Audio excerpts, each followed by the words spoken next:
We'll guide you through how to use a Fletcher in Minecraft. If you find this useful, then please consider subscribing and liking the video. Fletchers do have quite a limited use, but I'll still be covering what you can do with them. So first of all, to go and craft one, you'll need a crafting table.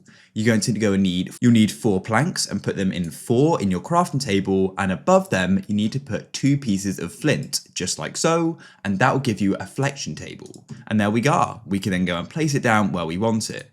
So you can't actually go and right click on fletching table, so there isn't that much you can do with it. But what it is used for is a job block. So what we can do is go and place a fletching table, and an unemployed villager can become a fletcher. Fletching tables will also spawn naturally in villages as well. But for example, this villager here, I'll go and place down the job block, and as you can see, they go and become a fletcher, and you can then go and trade with them. And so that's it. If you found this guide useful and you want to go and see more, then please consider subscribing and liking the video. We look forward to catch you in the next one. Have an awesome day.